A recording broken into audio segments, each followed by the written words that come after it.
बाकी जैनियों के संबंध में हम बहुत बार कह चुके हैं कि हर व्यक्ति को जैन लगाना चाहिए, और जैन न लगाने से ये सारी स्थिति होती है। और आप लोग जैन लगाने से, जनगणना में जैन लगाने से जैन की प्रति नहीं होती। वाले ने कहा कि बोले जैन लगाने से काम नहीं चलेगा, एक जाति का खाना आता है, तो जाति का एक खंड होता है, 3 स्थानों पर जैन लिखना है। एक तो नाम के साथ जैन लिख दो, कुछ नहीं होगा।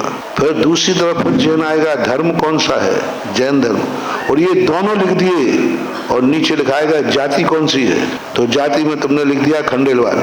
तो अब भले तुम्हारे नाम के साथ जैन लिखा है, धर्म भी जैन है, लेकिन आपकी गणना जो जैन में नहीं होगी।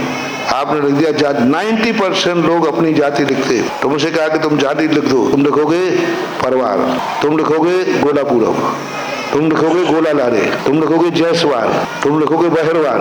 ये 90% ये जो उपजातियों का जो मोह है, यह मोह सारा का सारा नाश कर रहा है जनगणना का। मैंने बहुत अच्छी उन्होंने सलाह दी, बोले महाराज जी आप जैन के, उस दिन वो बैठे हुए थे, बोले महाराज जी जैन नाम के साथ जैन लिख देने मात्र से कुछ नहीं होगा, 3 स्थानों पर जैन लिखा जाए, और मान लीजिए नाम के साथ जैन नहीं भी लिखा, और धर्म तुमने जैन धर्म नहीं भी लिखा, लेकिन जाति के खाने में जैन लिख दिया, तो आपकी जैन में गणना हो जाएगी। सबसे बड़ी गड़बड़ कर रहे हैं अपन जाति में। जाति में अपनी जो जातियां उपजातियां होती ना, उनके प्रति व्यामोह है। 99% जो जाति है वो ही लिखते हैं। आपकी जाति कौन है, सबको रटी हुई है कि अपन जिस जाति के वो लिख दो। खंडेलवाल है तो खंडेलवाल का, बघेरवाल है तो वो जाति का खाना आएगा तो वो जैन नहीं लिखेगा, वो क्या लिखेगा, बघेरवाल लिख देगा। अब बस वो जाति बघेरवाल गया तो बघेरवाल हो गया। 90% आप जनगणना के फॉर्म उठा के देखना, और तुम भरवा के देख लेना, भरवा के देख लेना, जाति यही जैनियों को दे देना। अभी तुम्हारी जैन की जनगणना करो ना, तो उसमें जाति का खाना देना, तुम यही परीक्षा कर लेना। अभी जनगणना करने की बात चल रही थी ना, तो उसमें लिख देना जाति। तो आप देखना सागर के सारे जैनी जैन नहीं लिखेंगे, कोई परवार लिखेगा, कोई गोला गुरव लिखेगा, कोई गोला लारे लिखेगा, कोई गोल सिंगारे लिखेगा, कोई पोरवाल लिखेगा, कोई पल्लीवाल लिखेगा, ये सब लिख के आएंगे। इतना व्यामोह खोल दिया है, इतना जहर घोल दिया है इन उपजातियों ने। आज उपजातियों ने हमारी जैन समाज को बांट दिया, और ऐसा बांटा है, ऐसा बांटा है, इडली डोसा की चटनी तो फिर भी ठीक होती है, बांट दिया। और कट्टर, उनको जैन शब्द से मतलब ही नहीं है, वो तो उपजाति में कहते हैं हमारी ये और तुम्हारी ये, और उसी में इतने राग द्वेष हो रहे हैं, इतनी राग द्वेष हो रहे हैं कि आप सब लोग जानते हैं महानुभाव, उपजातियां तो ये कोई मायना नहीं रखती। जितनी उपजातियां हैं ये मात्र तुम्हारी गांव से संबंध रखती है, किसी राजा के संबंध रखती है। तुम्हारी ओरिजिनल जाति तो जो तुम्हारी वंशानुगत है, वो तो हम सबकी जाति एक ही है, जिसका नाम है जैन जाति। तो ये प्रचार करो कि जाति के खाने में जैन लिखना शुरू हो जाए। जाति के खाने में तुम परवार मत लिखो, गोलापुरम मत लिखो, गोला लारे मत लिखो, बघेरवाल मत लिखो।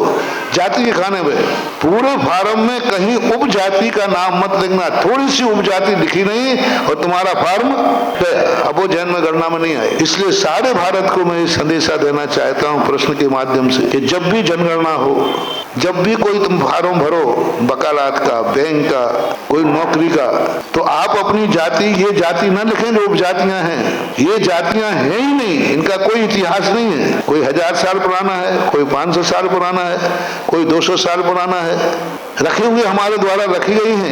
मूल जाति है। जब भी तुम कहीं फार्म भरो, जाति के खाने पर जैन ही लिखना चाहिए। जनगणना के फार्म में तो तुम्हारी उपजाति कहीं भी धोखे से भी मत लिख देना। धोखे से नहीं तो तुरंत वो कंप्यूटर निकाल के रख देगा कि इस फार्म में ये जाति लिखी है, सब जाति किस में जाएंगी, ना जाएंगी। और मैं तो आज के युवाओं से, बूढ़े ठेढ़े लोगों से तो मैं कह नहीं सकता, ये तो सूखी लकड़ियां हैं, इनको यदि हम तोड़ेंगे ना तो माथे पे और लगेगी। बच्चों से मैं कहना चाहता हूँ, बस हमारी ये शुभ जातियों के भेद भूल जाओ। हमारा भगवान एक है, हमारा गुरु एक है, हमारा शास्त्र एक है, हमारा नमोकार मंत्र एक है, हमारी बल्दियत एक है,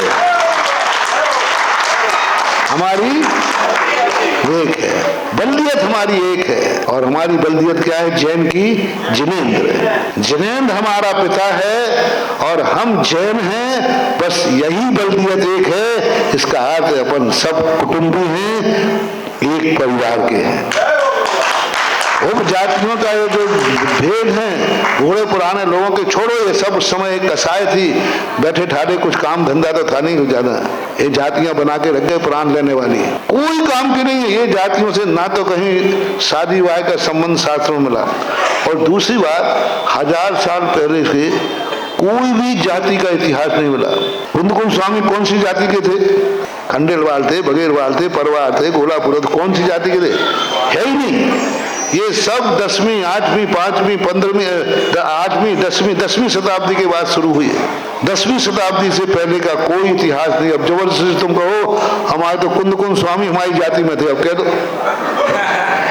दो महावीर स्वामी भी हमारे कुटुंब के तो थे ही, दत्ता थे हमारे।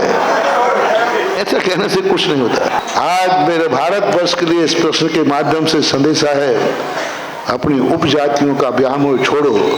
शादी विवाह में भी उपजातियां नहीं, शादी विवाह में भी उपजातियों का कोई मतलब नहीं है, संस्थाओं में उपजातियों का कोई मतलब नहीं है। मात होना चाहिए, जैन जाति होना चाहिए। बस इतना ही पूछो, तुम्हारे भगवान कौन है? तुम्हारे गुरु कौन है? निर्ग्रंथ। तुम्हारी जिनवानी माँ क्या माँ कौन है? बस, थैंक यू वेरी मच, आ जाओ, तुम मेरे भाई हो। तो अपन बचेंगे, अन्यथा ये उपजातियों का व्यामोह जैनियों को जीरो पे ला देगा।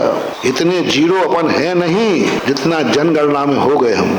आज भी हम करोड़ों से ऊपर हैं, और हमारे लिए 45 लाख 40 लाख की संख्या बता रहे हैं। दक्षिण भारत में देखो, इतनी जातियां भरी हैं, जैनी भरे हैं, लेकिन कोई जानता ही नहीं जैनी है। दक्षिण में महाराज बता रहे 250 जातियां हैं रहने में, और 250 जो उपजातियां हैं कोई जैन नहीं लिखता, सब अपने नाम के आगे लिखते हैं, सब लिखते हैं।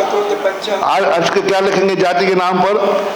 फलाने चंद अष्टकी, जैन नहीं, फलाने चंद अष्टकी, फलाने चंद चतुर्थ, फलाने चंद पंचम, जाति में वो लिखते। दक्षिण भारत में लाखों करोड़ों जैनी हैं, आज जैनी है, जैन धर्म मान रहे हैं, लेकिन सरकार की दृष्टि में वो जैन नहीं है, क्योंकि वे उपजाति को जाति में लिखते हैं। तो ये परंपरा यदि बिल्कुल खत्म हो जाए और जैन का परिचय जैन हो तो बहुत अच्छा हो जाए।